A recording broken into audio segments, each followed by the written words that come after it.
Hello and thank you for downloading. My name's Steve Johnson, and this is the Inquests and Inquiries podcast.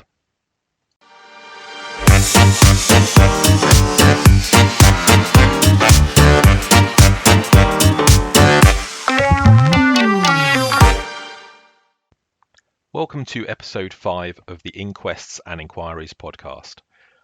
Today's episode is looking at the Southall train accident, and as is the format in the other episodes, we'd start with acknowledging the 7 people that lost their lives and the many others who were injured in this event, really stressing the importance of learning from disasters and accidents like this to make sure they don't happen again. Before we get into an analysis with our friendly artificial intelligence large language model podcasters, I'm just going to give you some wider context for the event. The Southall train crash occurred within the context of privatisation of the British railway industry. The inquiry itself found that privatisation had exacerbated some of the problems that contributed to the accident, such as the lack of clarity in the rules governing the AWS isolation and the lack of coordination in the post-accident investigation. It was noted as well that there was a widespread belief within the industry that safety should not be compromised for profit, but this belief was not always reflected in practice. The inquiry made a number of recommendations aimed at improving safety on the railways, including some relating to driver training, the AWS procedures, maintenance, accident investigation, and post-accident procedures. The inquiry was also of the mind that the role of public inquiries into rail accidents should be reconsidered in light of the experience at Southall. I hope you enjoy the podcast. Please remember the voices you hear next are not real people. They are generated by an artificial intelligence large language model that has been trained on the Southall inquiry document. Please enjoy it and do get in contact or comment if you are interested in hearing more about this. All right, welcome back everyone for another deep dive. Today we're tackling a real tough one, the Southall train crash back in 1997. Oh, yeah. A truly, truly devastating event. It was a busy junction just west of London, Southall. You had a packed passenger train colliding head-on with a freight train. 7 lives lost and many more. Forever impacted by the injuries they sustained. And you have to remember, this wasn't some quiet little countryside line, Southall. It was a major junction. I mean, over 600 passenger trains a day, almost 200 freight trains on top of that. Bustling. That's the word. Bustling. Makes the failures that led to this just even more disturbing, Right. Like, how could this happen in such a busy, well-trafficked area? Yeah. So you've been kind enough to share some excerpts from the official inquiry. Yeah, quite a read. And today, our real aim, our focus, is to uncover those leadership lapses, the decisions that, or lack thereof, that really paved the way for this disaster. It's not just about what happened, right? It's about why it happened. The decisions, the culture, the whole context. Exactly. So let's rewind a bit. Take it back to the very beginning. Train 1A47, its journey started in Swansea, heading for Paddington. Now this train, from what we've gathered, was running with a K-known faulty automatic warning system, or AWS. Yeah, and it wasn't a minor thing either. The fault, it was in the power car itself, had been reported the day before. I mean, there were opportunities to fix it, at the depot even. And we know the driver, James Tunnock, he even tried to raise the alarm bells, tried to get it addressed. Wow, so this train basically made a round trip to Swansea and back, almost 400 miles, with a crucial safety system compromised. Pretty much, yeah. And it was on the return leg, with Larry Harrison at the helm this time, that the crash actually occurred. Right. And the inquiry, it does highlight that, Harrison failed to respond to 2 warning signals. Yeah. Which obviously plays a role here. Huge role. But here's where leadership comes in, right? It's easy to just put the blame on the driver, say case closed. But the inquiry, they dug deeper. They asked, what kind of environment was this guy operating in? Was he set up to succeed? Was he supported, Okay, so paint us a picture of that context then. The report mentions that Harrison wasn't fatigued. He was working within the regulated hours. What else was at play?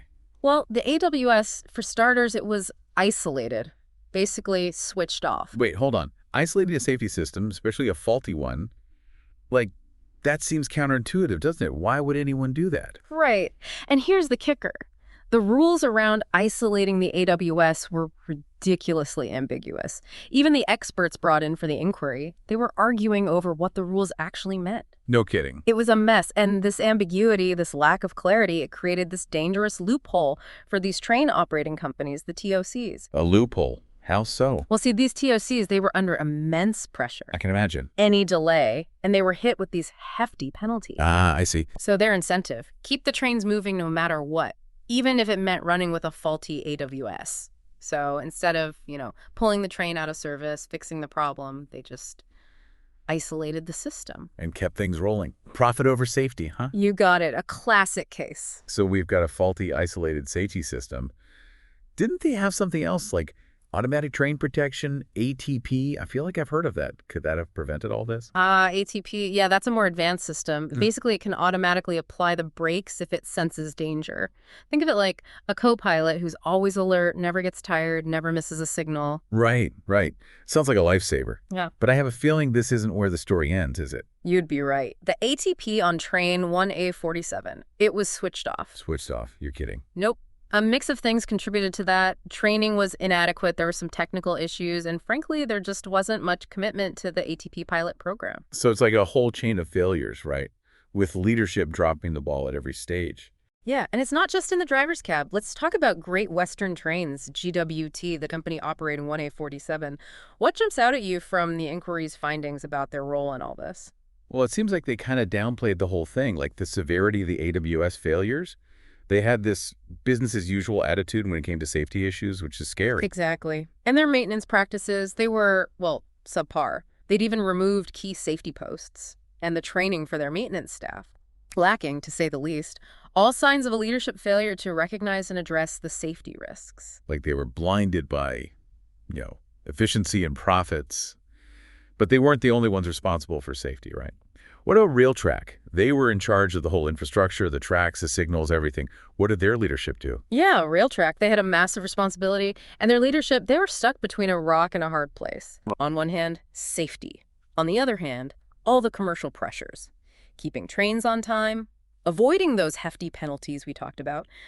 They were walking a tightrope, and unfortunately, safety took a back seat. So it wasn't just GWT trying to cut corners. The whole system encouraged them to prioritize speed over safety. Exactly.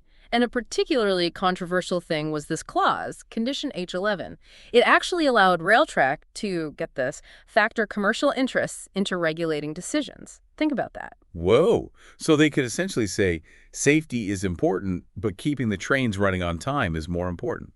Pretty much. A recipe for disaster. Well, did anyone raise any concerns about this? Like, was anyone saying, hey, this is dangerous? Believe it or not, the rail regulator at the time, he actually did voice concerns about this Condition H11, called it potentially dangerous. Sadly, no one listened. So you have both the train company, GWT, and the infrastructure company, Railtrack, operating under a system that's basically like, yeah, safety is important, but profits and efficiency are more important. Right. And it wasn't just a theoretical problem. This pressure, it trickled down to the signalers, the folks responsible for routing trains through junctions like Southall. Now, the inquiry didn't find evidence that they intentionally put commercial interests over safety, but you got to wonder, what kind of environment were they working in? Right. With that kind of pressure from above, how could they not feel the heat? Exactly. And tragically, the consequences of those conflicting priorities, well, they became all too real in the aftermath of the crash. The investigation, it was, let's just say it wasn't smooth sailing. Delays, conflicts between the different organizations, the British Transport Police, Railtrack, and then a real lack of transparency on top of it all. It's almost like the same issues that contributed to the crash in the first place were then hindering the efforts to actually learn from it, Right. It's like this vicious cycle, and this lack of accountability, this lack of wanting to get to the bottom of things, it really raises some serious questions about the commitment to actually understanding and addressing the root causes. Yeah, it goes beyond just a few individuals messing up. It was a leadership failure, top to bottom, that created this system that was almost guaranteed to fail at some point. But the story doesn't end there, does it? Yeah. What happened after the immediate shock of the crash? Well, right off the bat, they put together this Rail Industry Inquiry, or RII, basically a panel of experts tasked with conducting a quick investigation, figure out what went wrong, and recommend some immediate actions to prevent it from happening again. It sounds like a step in the right direction. Yeah. Did they get anywhere with it? They did come up with some recommendations, some of which Railtrack and GWT actually implemented. Like, they changed the rules around isolating the AWS. Now, if the system's faulty, the train's got to be taken out of service. No more of that loophole we talked about. And they also did a review of SPADs, signals passed at danger, to try and identify any patterns, any areas for improvement. So, some positive steps, but something tells me there's more to it. You're sharp. See, the inquiry uncovered some pretty significant limitations with this whole RAI process.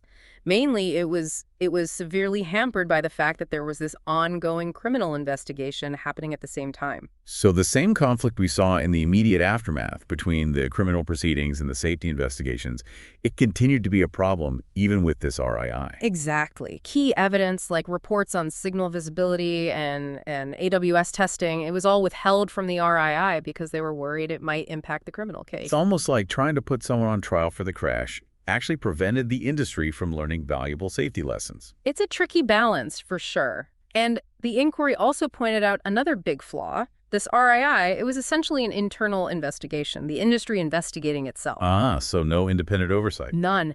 And the panel, it was mostly made up of folks from, you guessed it, Railtrack and GWT, the very organizations under scrutiny. Talk about a conflict of interest. How could they possibly be objective when their own organizations were potentially at fault? Yeah, it's tough to see how they could be truly unbiased. And this lack of independent oversight, it really cast a shadow of doubt over the whole thing. Makes you wonder, how thorough was it really? How objective were they? So while the RII did come up with some recommendations, the whole process was, well, let's just say it was flawed and pretty limited in scope. It really highlights the need for a truly independent investigation, one that has full access to all the information, no holds barred. Absolutely. Transparency and accountability, those are key. And the RII, while well-intentioned, it just didn't quite cut it. This brings up the whole issue of safety culture within the rail industry at the time. The inquiry looked at the impact of fragmentation on safety. After British Rail was privatized, you had all these different organizations with different responsibilities, sometimes even conflicting priorities. And that fragmentation, it's a recipe for confusion, right? Absolutely. It could easily create this diffuse sense of responsibility, like who's actually in charge of safety here? It's like a team with too many captains and no clear direction. So are we saying that the breakup of British Rail, that contributed to the safety failures that led to Southall? It's a tough one to answer definitively. I mean, some folks argue that this fragmentation led to a weaker safety culture, for sure. But then others say, hold on, the core problems, like those ambiguous rules and the inadequate training, they were there even before privatization. Right, so it's more like the restructuring just made those existing problems even worse. Yeah, like it amplified them. So it's not just about how the industry was structured, it's about the attitudes, the priorities when it came to safety. The culture. Exactly. And one thing the inquiry really zeroed in on was this reliance on a cascade system for safety information. Like that game of telephone where the message starts at the top and gets passed down through layers and layers of people. Oh, I get it. So regulation standards, they start with management, then get passed down to the frontline staff. But somewhere along the way, the message got distorted, lost in translation. Exactly. It was more about checking boxes, filling out paperwork, than it was about creating a genuine culture of safety. It wasn't effective in actually translating those regulations into actions, into behaviors on the ground. You had gaps in communication, inconsistent training, and a real lack of clear accountability for safety performance. It's classic leadership failure, isn't it? Yeah. They failed to create a shared understanding of safety, a shared commitment to it. It was all about following the rules, not about understanding why those rules were important, why safety mattered. You nailed it. And the inquiry really highlighted this need for a more proactive approach, one where the frontline staff, they felt empowered to identify potential hazards, to address them, not just sit around waiting for something to go wrong and then react. So a shift from reactive to preventative, with leadership setting the tone, creating an environment where safety is everyone's responsibility, not just something dictated from on high. Right. And the inquiry also stressed how important open communication is. Staff need to feel like they can report near misses, potential concerns, without worrying about getting in trouble. Like creating a culture where people feel comfortable speaking up when they see something that's not right. That could compromise safety. Absolutely. But it's not just about people and processes. Technology plays a huge role in safety, too. We've talked about the AWS and the deactivated ATP, but were there other technological shortcomings that contributed to this disaster? Yeah. What else was missing? One glaring omission, and this is a big one, was the lack of on-train data recorders, like black boxes on planes. These things record crucial information about how the train's operating, speed, braking, signal responses, all that. Those seem absolutely essential, especially if you're trying to figure out what happened in those crucial moments leading up to a crash. Why weren't they standard equipment back then? Cost, mainly. Retrofitting all those existing trains with these recorders, it was seen as too expensive, and from a regulatory standpoint, there wasn't much push for it. Another example of short-sighted leadership, right? Mhm. Where the potential benefits of investing in safety technology, they're overshadowed by the concern over immediate costs. It's a recurring theme, unfortunately. But the good news is, after the inquiry strongly recommended wider adoption of these on-train data recorders, they actually became mandatory on all UK passenger trains. Tragic that it took such a devastating event to force that change, but at least something positive came out of it. It's a stark reminder that when it comes to safety, leadership needs to be proactive, not reactive.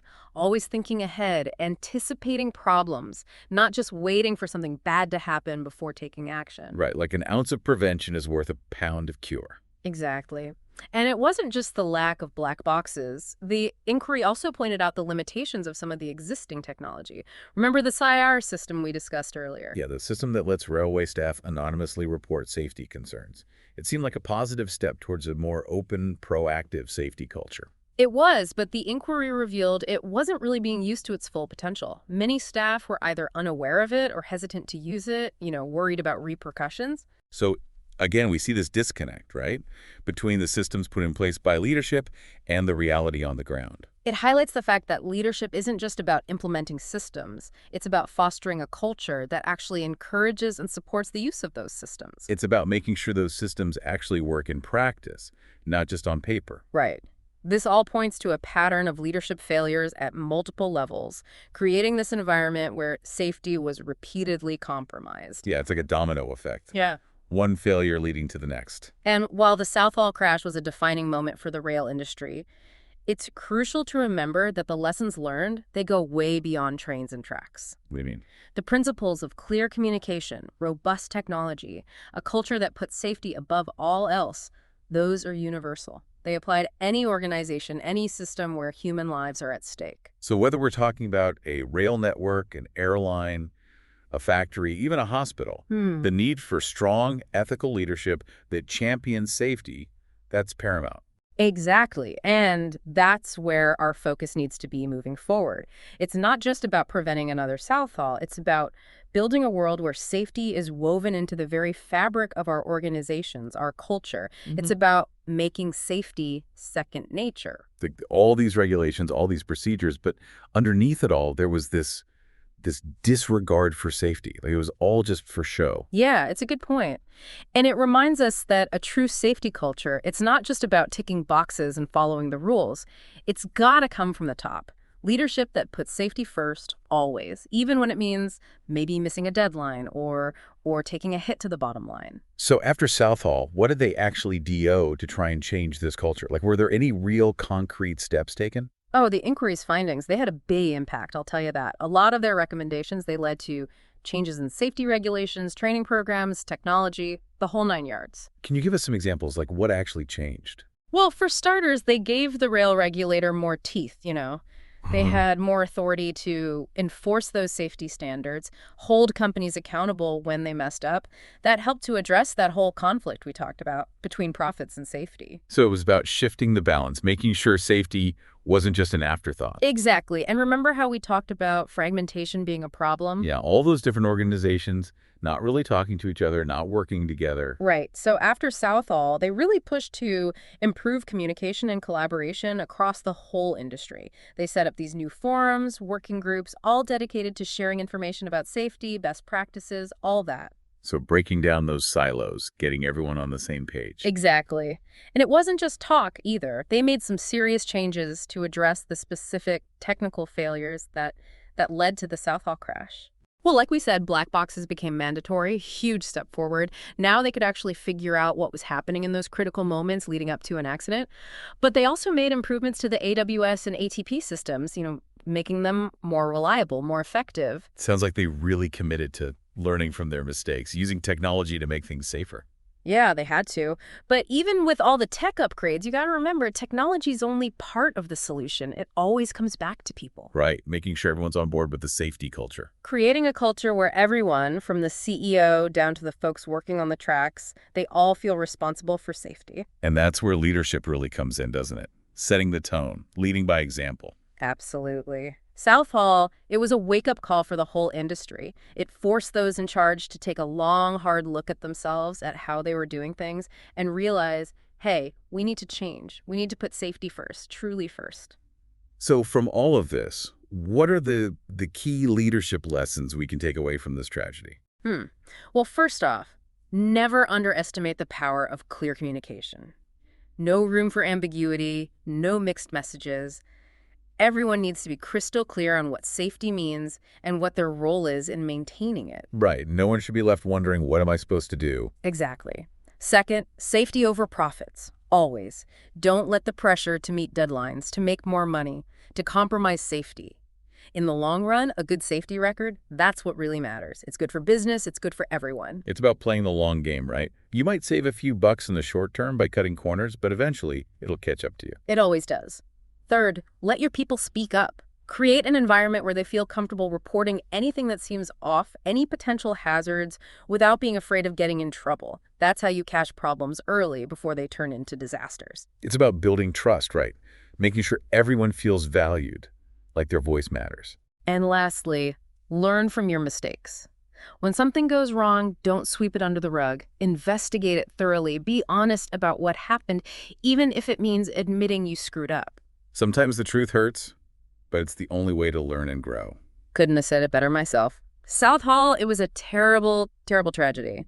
But in a way, it was a turning point. It forced the rail industry to face some hard truths and hopefully make some lasting changes to make things safer for everyone. It's a reminder that even from the darkest times, we can find those lessons, those glimmers of hope that can lead us towards a better future. Thanks for walking us through this deep dive. It's been heavy, but also really eye-opening. My pleasure. And remember, folks, safety is everyone's responsibility. Stay vigilant, stay informed, and keep asking those tough questions. Until next time, stay safe, everyone.